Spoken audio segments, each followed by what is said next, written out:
You were pacing back and forth in the living room with a scowl on your face. You were waiting for your husband. You were sad, angry, upset, all because of him.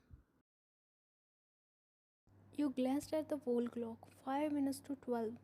Tears of anger and frustration pooled in your eyes, and you slumped down on the couch.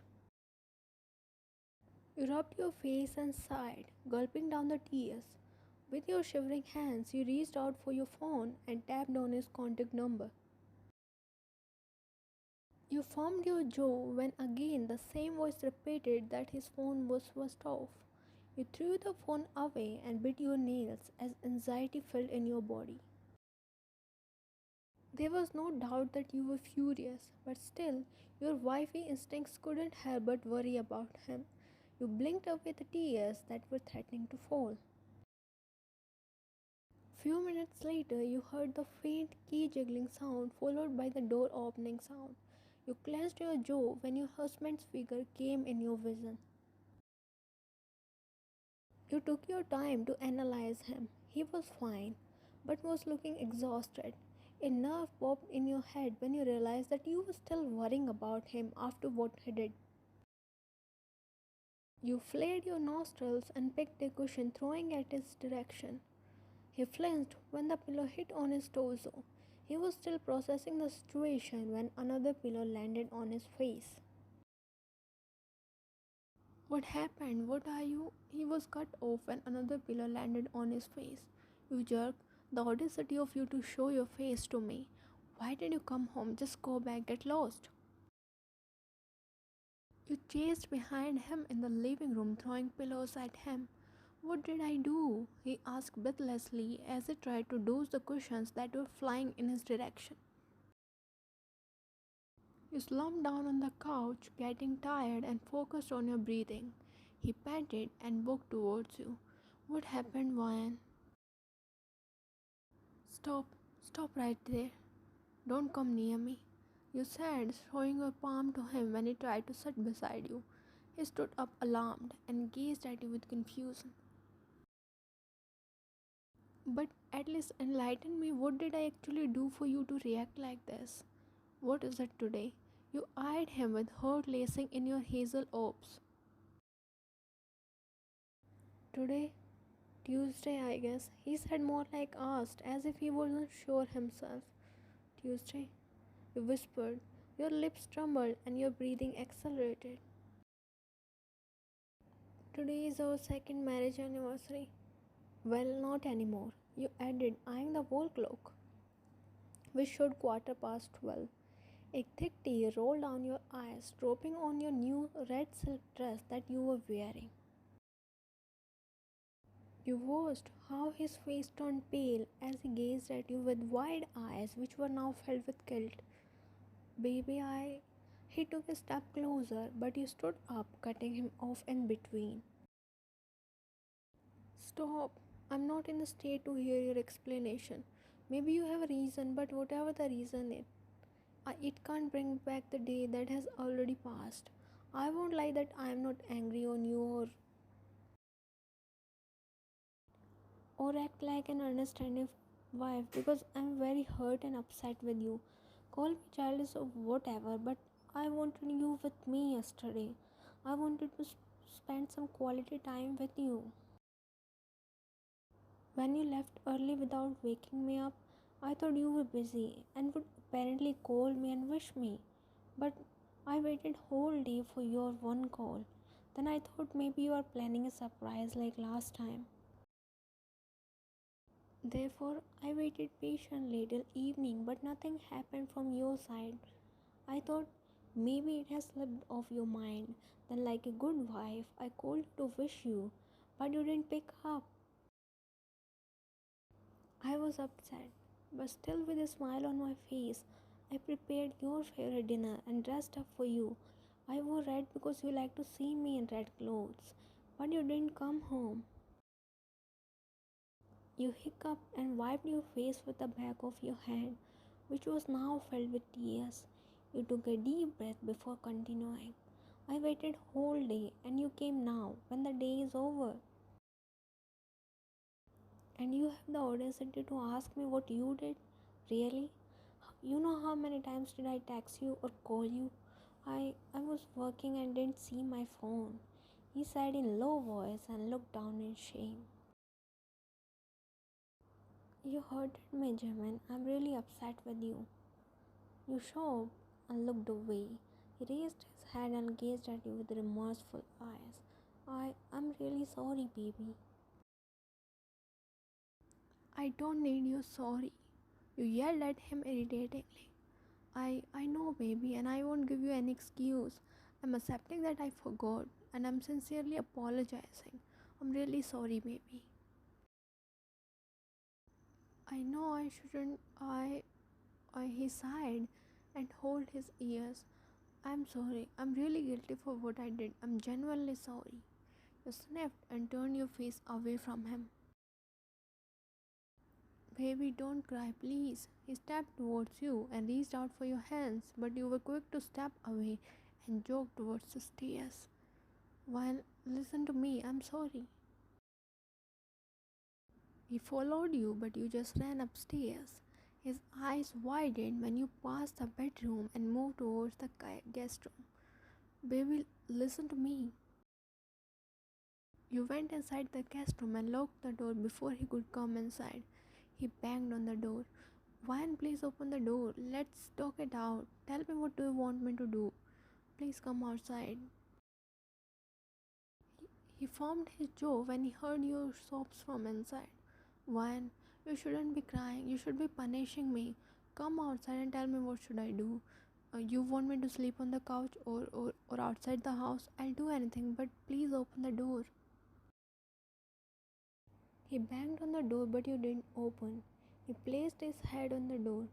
His heart clenched as he heard you crying. Okay, take your time. I'm waiting here only. I'm ready to accept any punishment you will give me. I'm here. He sat down on the floor beside the door and leaned back on the wall. He heard your sobs for some time, then all he heard is silence. He didn't know when he fell asleep there while waiting for you. He groaned and opened his eyes. He rubbed his eyes to clear his vision. He winced when he tried to move because his body was paining due to sleeping in an uncomfortable position. He smelled something delicious. That's when he noticed the blanket around his body. Wait, what time is it? He pulled out his cell phone from his pocket and sighed when he found it switched off. Getting up, he moved towards his bedroom, massaging his neck. He put his phone on charging and glanced at the alarm clock, which showed 7 in the morning. He moved towards the kitchen, knowing you would be there. You were engrossed in preparing breakfast. Jimin tiptoed towards you and hugged you from behind. Good morning, baby. He kissed your cheek multiple times, but you continued doing your work, completely ignoring him. Are you still upset? I'm really sorry, baby. But you didn't buzz.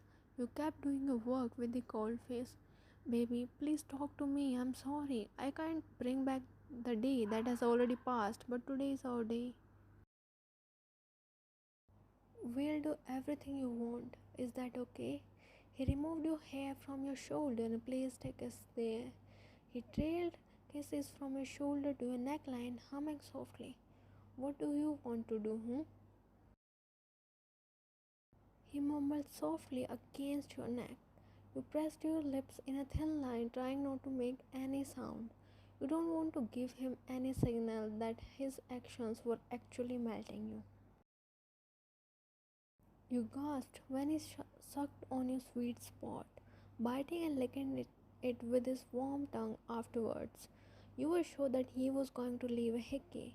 He pulled back, feeling satisfied with his art. He pecked all the way from your neckline to your earlobe and to your cheek. He nuzzled his nose on your cheek. I'm sorry, he whispered and lightly bit on your cheek. You were breathing heavily, eyes shut tightly, and hands were clenched on the hem of your shirt. Your face was crimson red due to his sweet torture.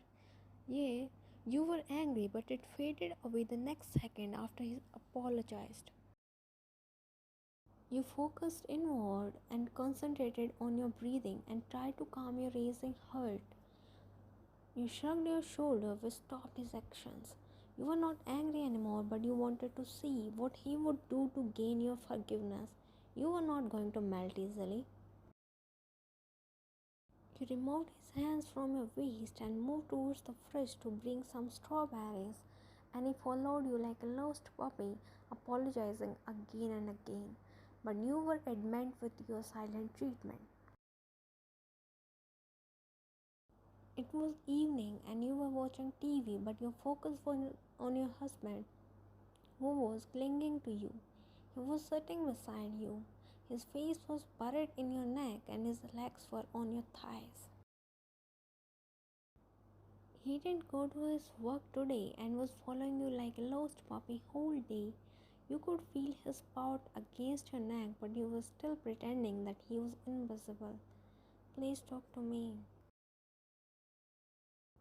He slided his hand inside your shirt, his fingers playing with your navel. Sorry, Ryan, talk to me, please.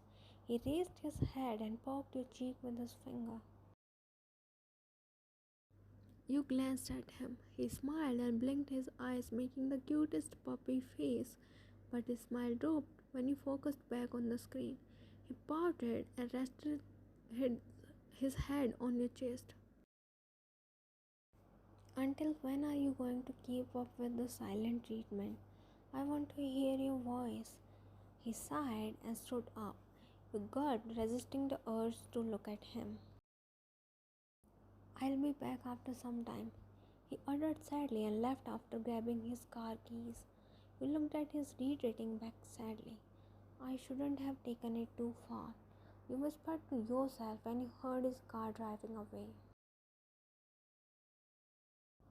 You were shifting on the couch, restless. It's been 3 hours since Jimin went out and he wasn't home till now. You decided to end the silent treatment and forgive him. You had already prepared dinner. You were waiting for him. You grabbed your phone. Contemplating with your brain for some time, you decided to keep your ego aside and called him. But the call went on voicemail. You called him thrice, but he didn't pick up. You tapped your foot on the floor, anxiously biting your nails. I hope you are safe. You stood up and decided to go and search for him. That's when your mobile rang and his name flashed on the screen. You hurriedly paid the cab driver and got off the car. You instantly covered your ears when you heard the shouting of people and loud honking of vehicles. You held your head, seeing the chaos your husband created. You broke through the crowd and went ahead, your mouth left open, seeing the scene unfolding in front of your eyes. Your husband was sitting in the middle of the road with a soju bottle in his hand. You gasped and covered your mouth with your hands. You looked around and all you could see was the big rows of vehicles and people gathered around. Some were laughing, some were recording, and some were yelling in frustration. Your attention diverted to the two cops who approached you. Are you his baby? Excuse me? He had saved your name as my baby and I called on that number, so are you? He said, handing you Jimin's phone. Yeah, I'm his wife, Park Wyan. Hi, I'm Jungkook. He showed his funny smile while you smiled awkwardly. Introduce yourself. He elbowed his fellow who gave an annoyed look. Minyungi. And that's all he said and looked around the chaos in annoyance. Please take your husband back. You know what he did? He pointed around the traffic with an excited smile like it was fun for him. Didn't you try to pull him aside? Look there. You looked at where he pointed. You saw two men trying to make him stand, but he thrust his hands and legs like a baby, hitting them on their face. He hit on my nose. If I weren't a cop, I would have broken his nose. Bloody cute idiot. Excuse me, it is my husband whom you are talking about. My condolences for you. I. You were speechless. I also want to do this. This is fun. You looked at him in disbelief. Only one thought stuck in your mind. Who appointed these weird people as cops? I'll resign and do this. This is fun. He jumped up and down excitedly. And what will you do for a living then? Living means food. And when I need food, I'll go to Jinhyung. You know he's like my brother. He's annoying but he buys me food. So he's good. He talked to you like you were his old friend. I think we called you for a reason. Go and get your thing. He pointed at Jimin while you glared at him. He's not a thing. He's my husband. Ryan, you got cut off by Jimin. You looked towards him to find him already looking at you with a pout. Ryan, he pouted as his chin quivered and tears started falling from his eyes. He extended his hands in your direction. He sobbed loudly. You ran towards him and kneeled down beside him. He threw himself in your arms and cried on your chest. Jungkook giggled, going on looking at you both while Yoongi rolled his eyes. Jimin, what is this? What did you do? You asked as you rubbed his back. You weren't talking to me. You know how sad I was? He complained like a child. You scrunched your nose as he reeked of alcohol. Let's go home. No, you will again ignore me. I won't, okay? Let's go. He backed off and looked at you with his red face. Promise? Promise. He chuckled at his cuteness. Let's go. You stood up and forwarded your hand to him. He shook his head. Now what, Jimin? He opened his arms. Carry me. Jimin, I can't. See the size difference between us. No, carry me. He shook his head stubbornly. You sighed and kneeled down, your back facing him. Get on my back. He smiled cheekily and got on your back. You blushed when you heard "oh" from the people present there. With great difficulty, you somehow managed to get up and carried him towards his car, which was parked on the roadside. The two cops came running towards you. Give it to me. He snatched the soju bottle from him while the other one smiled. Why? Invite me on dinner someday. Why should I? You greeted out in annoyance as it was getting difficult to carry the heavy Jimin who was now sleeping on your shoulder and they weren't helping your situation. Oh, come on, Ryan, we are friends now. He pouted a little while you gave him a tight lipped smile. Friend, open the car door and help me stuff my husband inside. You somehow hauled your husband in the car with their help and drove away. Jungkook, see this. He grinned, showing the soju bottle to the younger one. Wow, Hyung, amazing. He snatched the bottle from him and gulped it in one go while Yoongi stared at him with open mouth. Time to have fun. He went and sat in the middle of the road, creating the chaos all over again. He cursed him and pulled out his phone, dialing Kim Seok-jun's number.